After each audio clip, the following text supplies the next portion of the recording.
Hi guys, welcome to another Exploration Saturday. My name is Sarah and we have Work Hard, Snack Often, where we're going to talk about some of the snacks on the Lewis and Clark Trail and how you can make your own Lewis and Clark themed snacks at home. And today we're going to talk about some of the things the captains and their crew probably had to snack on and what some of those things were made of, the ingredients they use, what kind of factors affected what they could have for snacks. Like, did they have refrigerators? Did they have salt? Did they have sugar to preserve their food? Some of those things they had to really think about really hard to know what they could take that would help keep their men energized and going throughout the expedition. So today after school, say you've been working really hard all day at school, you took a bunch of tests, you did really well, then you went to practice for softball, football, baseball, and then you finally get home. You've burnt a lot of calories throughout the day, all that energy you've used up. And so then you go home and you go to the cupboard, and what do you grab? Do you grab some cookies, chips? Do you grab fresh fruits like apples or bananas? Maybe you like vegetables. Maybe you go for the carrots or the celery dipped in peanut butter. So a lot of those snacks, like I have a few graham cracker cookies here, I have some Cheez-Its. A lot of these things we find in our cupboards today. Now, if you ever think about how that food is made and how it is preserved to make it all the way to your house from wherever it was made, how does it do that? What's the science, the technology behind it? How are they able to package all these crackers and chocolates and goodies inside a bag without it getting bad, without it spoiling? So you don't want to open up your bag and see mushy food, rotten food, mold growing on your food. Well, that took a lot of people coming together, testing out new technology to learn how they can preserve food so that it can go from across the country to your house. And today, that's a pretty cool advancement that they're able to preserve all sorts of different foods and make it to your home without spoiling. Now, if we go back 200 years ago to Lewis and Clark, when they're planning for their expedition, they have to think even extra about how they and what food they're going to take and how to make sure it doesn't spoil, because they don't have any refrigerators with them. They don't have any of these airtight candy bags to take with them. They don't even have canning. I don't know if you guys have ever canned. Maybe you, in the summertime, you can tomatoes, maybe you can corn, and that itself alone is technology. You know, heating up that food so it seals the can and doesn't let any bacteria or air inside that can. They didn't have that technology over 200 years ago. They're really close, but with Lewis and Clark, when they were packing for the trail, they had no canned food. So what they had to rely on was basically making sure they brought salted meat. So you would basically saturate your meat with salt, and that means to replace any moisture in the meat with salt, and that would preserve the meat for a while. Or they usually dried out their goods, so like dried corn for flour and cornmeal and parched corn, dried beans, dried vegetables, a few seasonings. They really had to pay close attention to what they were packing, because on the keel boat, I have a model keel boat right here, you have to think really closely, like what's going to fit on here, and it has to be valuable to you and your men. It has to be useful without it going bad. And there's a lot of times in the journals they wrote that some of the goods they packed on the keel boat got wet from the river. They immediately pulled over on the side of the shore and they dried out those goods. Because anytime your dried goods get wet, that moisture basically reactivates the enzymes in the food to start again, and that makes the bacteria grow on those dried goods. So that's where you always see in the journals, if any of their dried goods got wet, they immediately dried them out. Otherwise, they risk losing it, and they just hauled that 200 miles for nothing if they lose that food. Now, if you're the captains, no cookies, no chips, sorry guys, but some things you might have to eat. One of the most popular common items, might not have tasted very good, was jerky. That's dried meat, because they had an abundance of meat. They were sending hunters every day to go and collect fresh meat. So in the journals, oftentimes we see them dining on buffalo tongue or beaver tail, or maybe some of the guts too from whatever they had captured. And then we see them taking the meat and they spend a few days drying the meat out over the fire. They would either air dry it, so you take thin cuts of meat and you would leave it almost hanging over little hangers, I guess you could say, to dry it out in the air on a hot, dry day. You don't want it to be humid, you don't want any moisture. So they would dry the meat, maybe air dry it, sun dry it. You know, we get a hot sun here in August when it's hot and dry out. Or they could smoke it. And that's where you set it by the campfire and let the smoke start to dry out the meat as well. That's what they did over on the Oregon coast. That's really humid. They did the smoking process. They smoke dried the jerky. And that's because I actually have some jerky we made today, because without the moisture, the meat would actually last a long time. And so when the men need a little snack, they might have grabbed some jerky to nibble on. Another thing they probably had was hardtack, biscuits.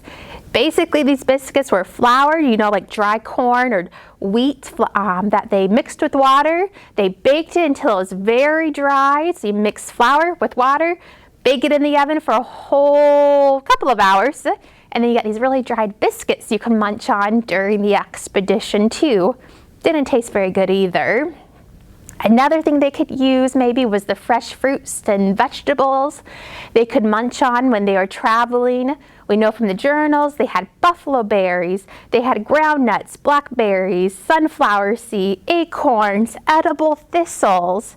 And that brings in a lot of fresh nutrients they really need while they're burning calories. And there's also where the native people helped them by providing goods, food that they needed. One of the popular items in the winter time to snack on were kind of like these cakes. Think biscuits that were made from corn that was collected in the summer.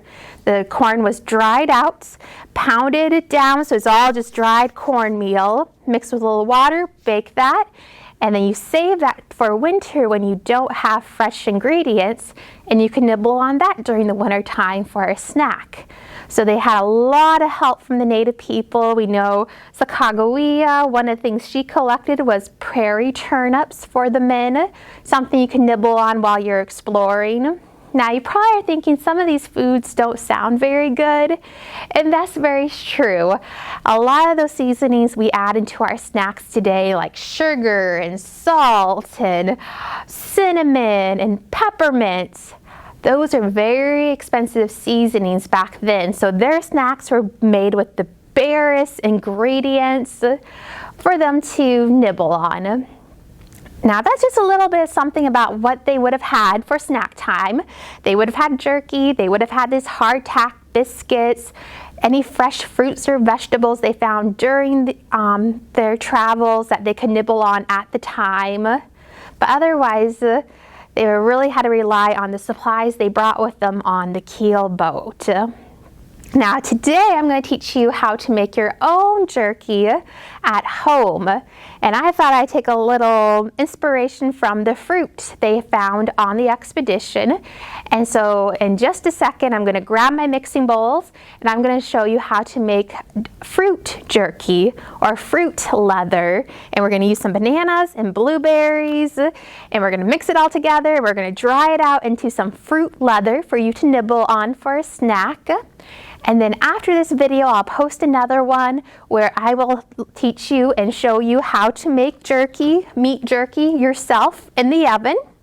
And if you really like that fruit leather we make with the bananas and blueberries, I have another recipe where you can make a carrot cake inspired fruit leather. It's actually really good. It has some really fun seasoning and spices in there.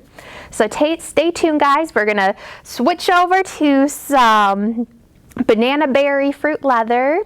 If you haven't yet joined our kids club, just let me know and I'll be happy to help you sign up for our kids club. You get a really fun name tag, you get an Explorers token, plus you get invites to all our upcoming events. And if you really like cooking, we actually have a cookbook here at the center with recipes from friends of the center that submitted recipes. And we also have some Lewis and Clark recipes in the back of the book for you to try too. So if you want that too, just let me know. I'll be happy to hook you up with some books and kids club. But yeah, stay tuned. I'm going to go wash my hands and then we're going to get some cooking going on. All right guys, so I just got back from washing my hands. And now we're gonna make some banana blueberry fruit leather inspired by the jerky that the Lewis and Clark expedition would have had. Now would they have had fruit jerky? No, they didn't have the ingredients or the right equipment to make that. But I really like this recipe because it's really fun, it's easy, and just takes a few ingredients and a few different tools too. So I'm gonna call this a banana berry fruit leather. All you need, you're gonna need a banana, about a cup of blueberries, a mixing bowl, an electronic mixer, or you can mix it by hand if you're feeling very brave. A baking pan, I'm using a silicone mat, a silicone baking mat. So when the fruit leather is finished, I can kind of peel it right off, or you can use parchment paper. And then after we get this mixed up, we'll throw it in the oven at about 200 degrees for 6 to 8 hours. And that's all there is to it. So super easy because we are using the oven and we're using a mixer. Make sure you have adult help so that nothing goes wrong. So to begin with, I'm gonna grab my banana. I'm gonna peel it here. Throw away the wrapper, and I'm just gonna kind of chop it up in little chunks right here. Gonna add my blueberries. Now I could have thrown this right into my mixer, but I kind of just want to show you kind of what it looks like as a fun spring colors here. And I'm gonna see if I can chop up my bananas a little bit more. If you're feeling like, getting your hands a little bit messy, put your hands in there, squish it together. So I'm just gonna see if I can chop up these bananas a little bit smaller. Now I have a little mixer here, so I'm not gonna mix this in a full batch. I'm just gonna do a half a batch right now because that's all my mixer can hold. So I'm gonna move this back, grab my mixer. I'm gonna make sure I have some extra bananas in there. And feel free, you can add extra fruit in there if you like some fruit. Maybe a little honey if you like honey. Really, whatever your taste is, go for it. Whatever your favorite fruit is, because this is a really great and easy thing to do to experiment. On the worksheets, I also have a recipe for a carrot cake fruit leather, and we tested it out and it's really good. That one has a few more spices in it, so feel free to experiment, make up your own recipes. Lewis and Clark, they were not afraid to try new things. When they met with the native tribes, they would try and share meals, so they would try new food. When they're on the trail, they would try new recipes out over the fire when they had the time to. And really all the different men had all these different backgrounds. Some of the men were French, some of them had native backgrounds, some were Welsh, some were all sorts of, I think one was even German. But they had all these different backgrounds, so they all had these home recipes that, who knows, maybe they tried that out over the campfire in the evenings and be like, hey guys, this is one of my favorite recipes from back home. So I have everything fit in my mixer, so we're just gonna blend it all together here very carefully.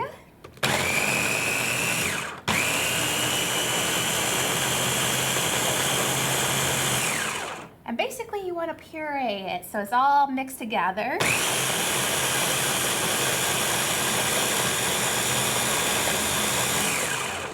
There we go, super easy. The mixer did all the work. I'm going to carefully set that aside. I'm going to take the lid off. I'm just going to set this in my bowl so I don't stain my tablecloth. And then when you lay it out on your pan here, you kind of want to lay it as thin as a tortilla onto your baking sheet. That in in there too. And this just come out really nice and smooth. There we go. My consistency of my puree is a little thin, so if I were to do this again, maybe I would add maybe another banana just to make it a little bit thicker. Your consistency, so how thin or thick it is, you kind of want to think like a thicker applesauce consistency. But I say we're going to try this recipe anyway. So I'm just going to smooth it out so it's a little bit thinner. Just would want it a little bit, not as liquidy, but I want it thin like a tortilla. So I'm just gonna kind of move back and forth here. But I don't want any holes, so you don't want to see the pan underneath your fruit puree. It smells really good. There we go. So now we're gonna hop into the kitchen. We're gonna throw this in the oven. We're going to cook it bake it at a very low temperature. And with the fruit leather, you actually are going to prop your oven door open with a wooden spoon. Now remember, this can be very dangerous in the kitchen, so make sure you have adult supervision. Make sure there's no little brothers or sisters running around, because we don't want any fingers to get caught in the oven. It's still going to be pretty hot, so we just want to be very careful when we throw this or put this into the oven. So let's go ahead and we'll head into the kitchen. All right guys, so we hopped into the kitchen. I have my banana berry fruit leather right here. I've preheated the oven to 200 degrees. And so very carefully, remember to use adult help if you need it. I am going to slide this into our oven here at the center. There we go. And then make sure you check with mom or dad, grandma, grandpa. We are going to prop the oven door open with a wooden spoon. Don't use plastic or metal, just use a wooden spoon. Maybe let your parents do this part. Because with fruit leather, with jerky, you just really want to dry it out. So you don't want to trap the heat or make it humid. So we just kind of want to let that heat go just a little bit out of the oven so it gets nice and hot. It's not too much moisture in the oven, and that will kind of it'll dry out the leather, it'll dry out the jerky. And that's why Lewis and Clark found jerky to be such a great snack, because one, it didn't spoil, it was all dried out, there was no moisture. So it was a perfect snack the men could carry when they're out hunting, and they could chew on that all day for a little energy. And it was really the #1 snack on the expedition. So I'm going to slide this in, and the door here, just to prop it open just a little bit. Don't forget, remember, hot oven, don't run into this, we don't want anybody to get hurt. And then this, it just depends on your oven. I'm going to set my timer first for about 4 hours, and then I'm going to check on my fruit leather. And you want it to be pretty solid, so when you lightly touch it, have your parents lightly pat your fruit leather, and as long as it doesn't make an impression, like you don't leave a fingerprint behind, your fruit leather is good to go. So that's all there is to it. I'm going to set my timer, and we're going to see how it turns out. Alright guys, it's been about 4 hours. We've had our banana berry in the oven drying out. So all you have to do, just check it when it looks pretty dry, or however you like it. You'll just turn off your oven. We'll carefully remove that wooden handle. It'll be a little warm.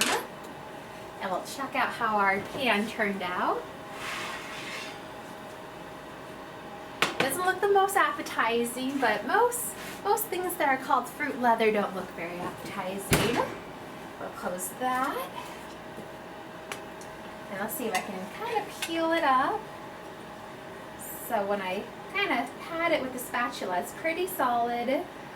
It's not very gooey, which we don't want it to be too gooey because we're going for that leather texture. Grab that. And then this, with my silicone matting, it'll just peel off. There we go. And that's all there is to it. So you're welcome to take it out a little earlier. You can leave it a little longer. Just kind of depends on what kind of texture you're going for. And then after this cools down, I'll cut it into strips, and I will be ready to go for my berry banana fruit leather. So I'm hoping it's tasting pretty good. And so thanks for watching, guys. Feel free to check out our other videos. I have our carrot cake fruit leather here on the dehumidifier. That recipe's in another video, so you can definitely watch that.